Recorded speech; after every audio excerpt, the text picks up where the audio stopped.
Vous suivez RFZ TV, Religion Foi à Ziguinchor. Vous pouvez nous suivre sur YouTube et Facebook. RFZ TV, Religion Foi à Ziguinchor. Et continuer la réflexion sur tout ce que nous avons partagé aujourd'hui, aussi bien sur les lobbies. Le lobbying, c'est de mettre la force. Et moi, je retiens ces paroles du pape Jean-Paul II au début de son pontificat, n'ayez pas peur.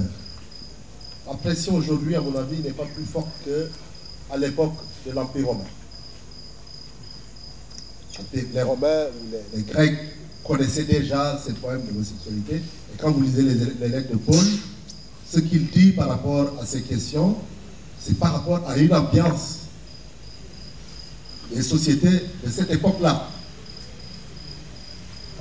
Et donc, croyons que le Seigneur est là et que nous ne combattons pas seuls, il combat avec nous pour vaincre le mal et pour sauver l'homme. C'est ça. Vaincre le mal et sauver l'homme. Et tout le temps. Tout le temps. Alors, je refuserai de mettre en doute de façon obscure, un peu, comme l'a dit Formose tout à l'heure, le pape, l'actuel pape. Le pape nous interpelle sur notre point de vue. J'ai vu les réactions des gens suite à cet épisode où le pape aurait dit par rapport aux unions homosexuelles certaines paroles. Des gens qui avaient tendance à dire, mais on a honte par rapport aux autres, par exemple aux musulmans, on a l'impression que oui, nous les catholiques, on est pour l'homosexualité. Le pape n'a pas dit ça. Et nous n'avons pas à être comme les autres. C'est ce que le Christ nous a appris. Nous avons à être différents. Différents jusqu'à notre position par rapport aux pécheurs. C'est ça, la logique de Jésus. Tout son débat avec les pharisiens et autres, c'était ça. Oui, il fait bon accueil aux pécheurs. Et alors, vous, les pharisiens, et alors? Et donc, c'est ce message du pape, à mon avis, qu'il nous faut travailler. Ce qui rejoint les questions que Jean Diouf évoquait tout à l'heure, puisque, à mon avis, la question de l'homosexualité peut être un peu un os jeté à grignoter. Ça veut dire qu'on attire notre attention sur un sujet alors qu'on agit plus fortement ailleurs. À Elenkin, l'autre jour, le père Paul Bakary, qui animait la soirée avec les femmes, évoquait la question du planning familial. Dans la plupart des pays, il y a de grands programmes actuellement. Les filles dès l'âge de 14 ans sont déjà planifiées.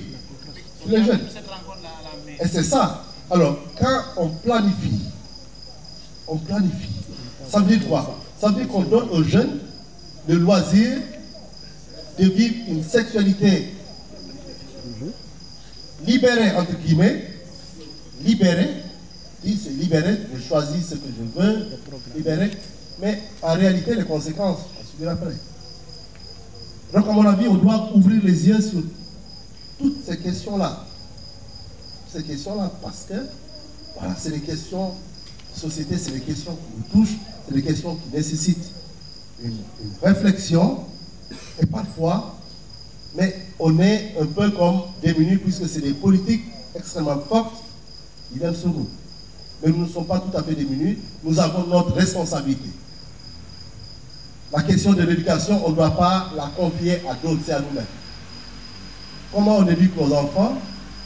Parfois, pour avoir largement le temps, on les met devant la télévision.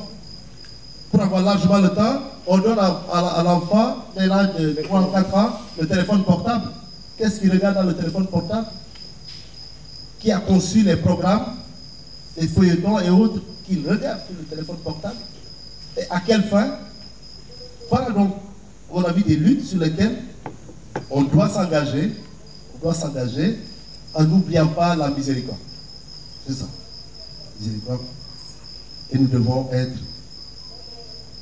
miséricordieux comme notre Seigneur Jésus est miséricordieux.